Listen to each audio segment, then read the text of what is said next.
अस्सलाम वालेकुम, welcome to पढ़ाई प्लानेट। उम्मीद है आप सब बहुत अच्छे से खैरियत से होंगे। तो आज हमारा लेक्चर नंबर 3 एंड 4 दोनों को डिस्कस करेंगे, क्योंकि लेक्चर 3 बहुत ज़्यादा शॉर्ट है, इसमें इतनी ज़्यादा एक्सप्लेनिंग नहीं है, जबकि 4 भी हो जाएगा तो आपका भी टाइम वेस्ट नहीं होगा। Okay, let's get started. Today we talk about the reader centred writing. अब हमने सबसे पहले इस टर्म को समझ लेना है कि वो क्या कहना चाह रहे हैं, इससे क्या मुराद है।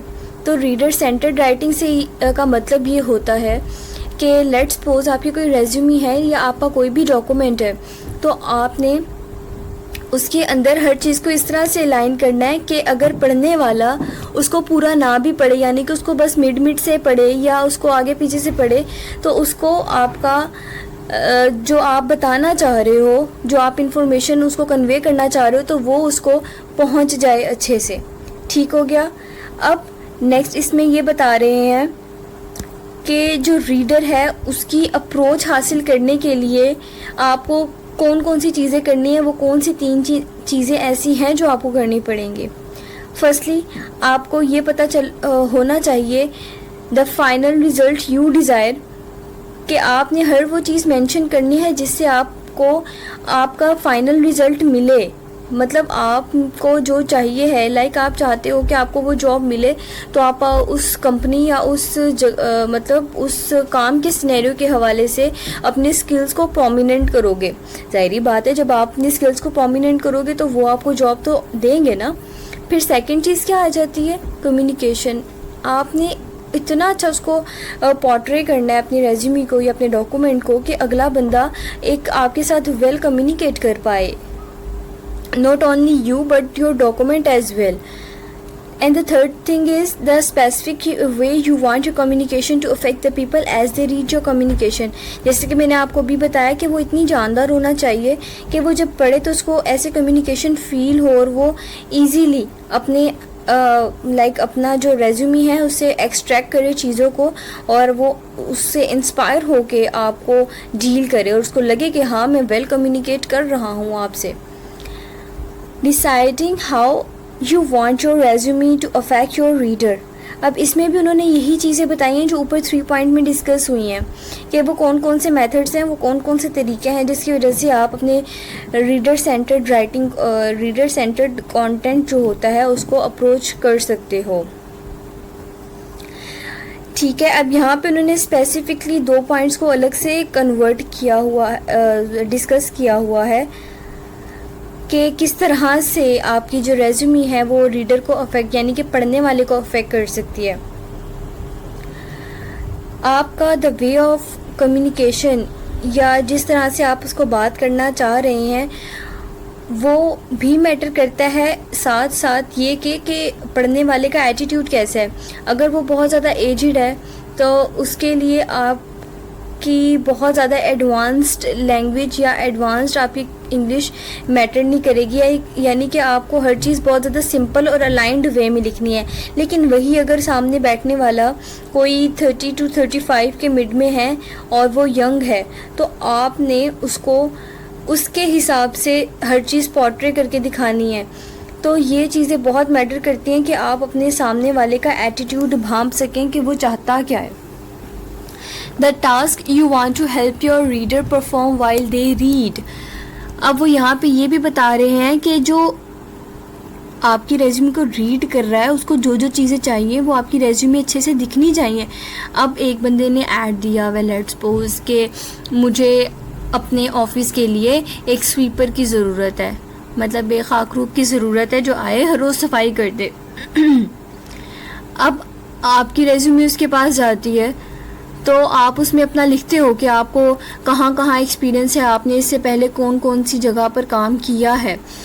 अब आप उसमें जब ये हर चीज़ बताते हो ना कि आपके पास कितना एक्सपीरियंस है ये वो, तो वो आपको एक्सपीरियंस की बेस्ड पे देखता है।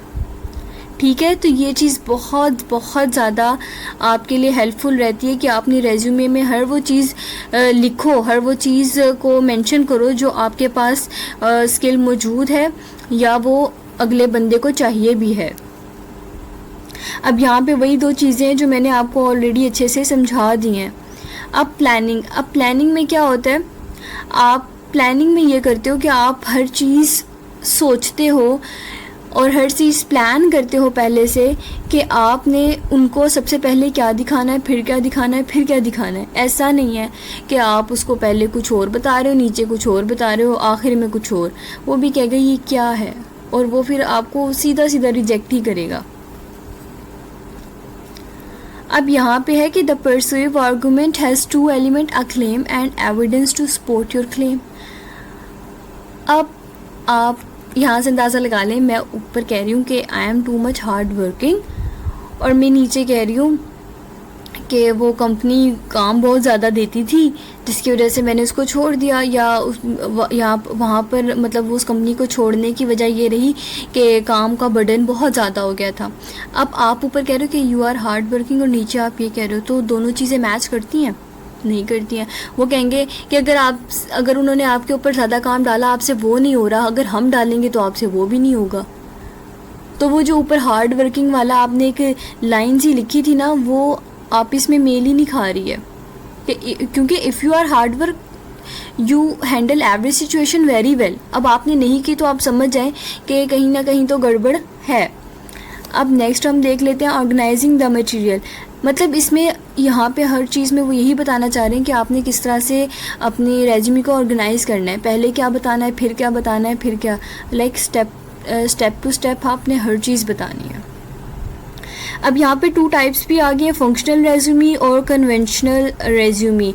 अब मैं आपको इसका सिंपल सा सलूशन और इसका सिंपल सा डिफरेंस ये बता देती हूँ कि फंक्शनल रेज्यूमी में आपके अचीवमेंट्स आती हैं, आपका एक्सपीरियंस आता है, आपने किन किन कंपनीज़ में काम किया है, कौन सी पोस्ट पे काम किया है, ये सारी चीज़ें आ जाती हैं जिसमें आपकी सारी अचीवमेंट और सक्सेसेस के बारे में लिखा होता है। लेकिन as compare to conventional resume उसमें ऐसा नहीं होता। उसमें आप अपनी आप उसमें अपना उस तरह से तारुफ नहीं करवाते जिस तरह फंक्शनल रेज्यूमे में होता है, बल्कि आप उसमें अपनी बस हाईलाइटेड चीज़ों को बताते हैं। ठीक है, तो ये एक बहुत बड़ा बिग डिफरेंस है दोनों के दरमियान। ये आपने अपने माइंड में बिठा के रखना है। अगर MCQs में ये क्वेश्चन पूछा जाता है तो आपको मालूम होना चाहिए। ओके, उसके बाद है एवेल्युएटिंग एंड रिवाइजिंग। अब ये क्या है? Revision literally means to see again, to look something from a fresh critical perspective. अब आपने देखा होगा जब भी हम पेपर देते थे बचपन में तो मैम कहती थी कि आप एक दफ़ा रिवाइज़ कर लेना या आप एक दफ़ा रिवीजन ज़रूर कर लेना। वो क्यों कहती थी?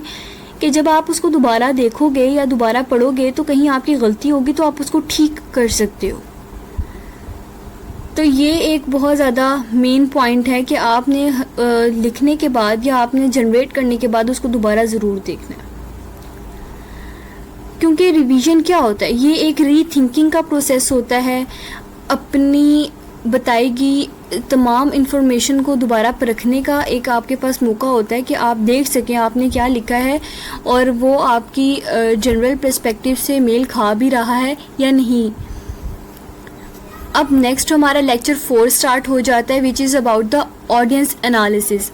अब इसको हम बहुत बेसिक तरीके से समझेंगे क्योंकि इतना हार्ड नहीं है, बहुत आसान है। आपको याद होगा मैंने आपको फर्स्ट लेक्चर में बताया था कि ऑडियंस कितना सेकंड लेक्चर पे मैंने आपको बताया था कि ऑडियंस कितना मैटर करती है। ऑडियंस की बहुत ज़्यादा टाइप्स होती हैं। ऑडियंस आपके बच्चे भी हो सकते हैं। अगर आप किसी स्कूल में गए हो तो वहाँ पे अंडर 16 या अंडर 18 बच्चे उम्र के बच्चे होते होंगे। उनका माइंडसेट, उनकी हर चीज़ बहुत ज़्यादा डिफरेंट होती है as compare to the college students. College students की फिर थिंकिंग में और थिंकिंग में बहुत ज़्यादा और इजाफा हो जाता है। फिर वो ऑडियंस अलग से आ जाती है। फिर प्रोफेशनल ऑडियंस, प्रोफेशनल में क्या होता है? तमाम बिजनेसमैन, एंटरप्रेन्योर्स और सारे एम्प्लॉयज़ और कंपनी शेयर होल्डर्स, इस तरह स्टेक होल्डर्स, ये जितने भी पर्सनस होते हैं वो इस तरह से आएँ तो वो एक अलग ऑडियंस होती है, इंटेलेक्चुअल बेसिस पर। इसी तरह जैसे जैसे आप आगे देखते जाएंगे तो डिफरेंट एक टाइप आ जाती है ऑडियंस की। तो आपने टारगेट करना है, कोई भी आपने स्पीच डिलीवर करनी है, कुछ भी करना है तो आपने देखना है कि आपकी ऑडियंस कौन सी है। ओके, फिर यहाँ पे भी उन्होंने यही बताया कि आपने लोगों को रीड करना है और अपने डॉक्यूमेंट्स को देखना है कि दोनों आपस में किस तरह मैच हो रहे हैं या नहीं हो रहे हैं। Writing for experts, distinguish between two type of experts. पहला कौन सा है? General experts, specific experts. अब जनरल एक्सपर्ट्स क्या होते हैं? Possess extensive knowledge about a field in general, but they might be unfamiliar with particular technical terms, specific equipments or recent advances in your document's subject's matter. On the other hand, specific experts specific experts share or surpass your knowledge about a document's subject matter. अब जो general experts होते हैं वो काफ़ी चीज़ों को बहुत ज़्यादा बारीकी से देखते हैं कि आपके अंदर क्या क्या खूबियाँ हैं या आपके अंदर कौन कौन सी ऐसी एबिलिटीज़ हैं। लेकिन स्पेसिफिक एक्सपर्ट्स क्या होते हैं? वो आपको on the basis of information, on the basis of knowledge जज करते हैं। ठीक है, अब ये लेक्चर आपका लेक्चर 4 बहुत ही छोटा सा था, लेकिन ये बहुत अहम था समझने के लिए कि आपने इसमें मोस्टली क्या देखना है कि आपकी ऑडियंस कैसी है और आपने ऑडियंस को किस तरह से कन्वे करना है मैसेज, इस तरह से हर चीज़। Thank you for your lecture. और आपने बहुत अच्छा इसको सुना और सब कुछ है। कमेंट में लाजमी बताएगा आपको लेक्चर कैसा लगा, और अपने रिव्यूज़ भी आप देख सकते हैं कमेंट में कि अगर इसमें कुछ और मॉडिफिकेशन की ज़रूरत है तो हम इसको और मज़ीद इम्प्रूव करेंगे। तब तक के लिए अल्लाह हाफिज़।